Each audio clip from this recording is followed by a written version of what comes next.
the President of the General Assembly, the Secretary General, Excellencies, ladies and gentlemen, this anniversary accords us an opportunity to reflect and assess the role and relevance of the United Nations and the vision of the UN Charter as we collectively work towards the future we need, the future we want, and the United Nations we need. Mr. President, 75 years on, our world, as we know it today, was built on the ashes of the Second World War. Thanks to the resilience of humanity, the defeat of colonialization, and the establishment of a global multilateral mechanism, we are where we are. This commemoration comes against a backdrop, unfortunately, of a global crisis caused by the COVID-19 pandemic.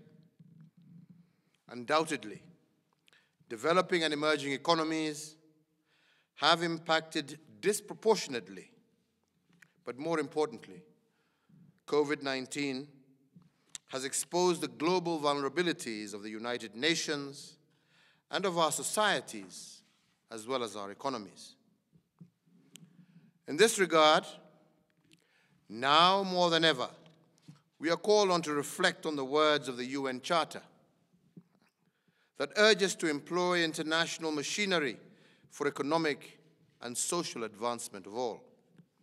It is indeed a call for meaningful international partnerships and multilateral cooperation to build back better together.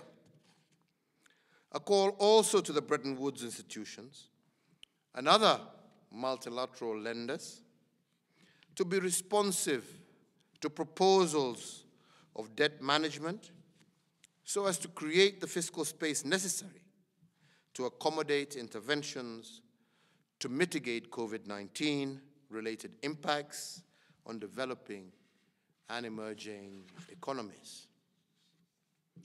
Mr. President,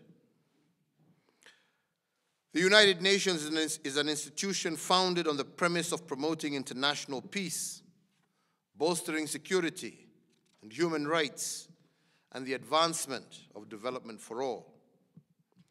To this end, the United Nations continues to consolidate efforts and achievements against colonialism, imperialism, poverty, and the exploitation of the vulnerable by the powerful, while upholding human rights and human security. As we celebrate these achievements, the big question is this: is the United Nations fit for purpose? Can we continue with business as usual? Mr. President, it goes without saying that the world has undergone radical changes 75 years on. 96% of our world's population was not born when this institution was created.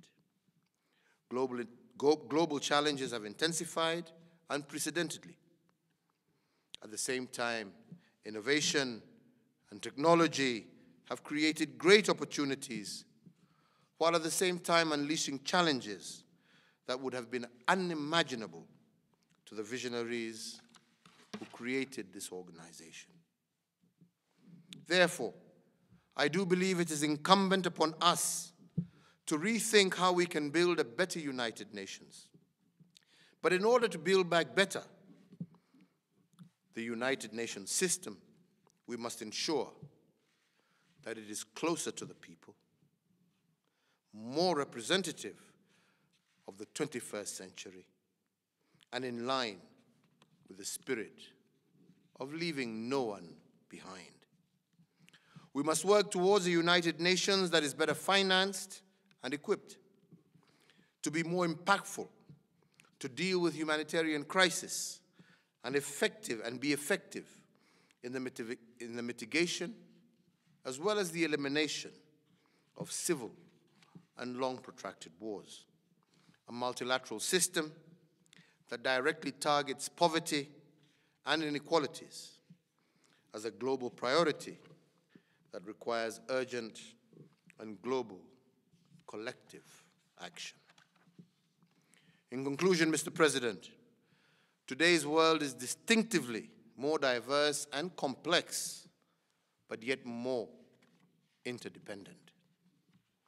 The juxtaposition must ignite our collective resolve to act now, but more importantly, to act decisively in solidarity to ensure that the United Nations serves well the needs of the world's people, the people in whose name this great organization was established. I thank you all for your attention.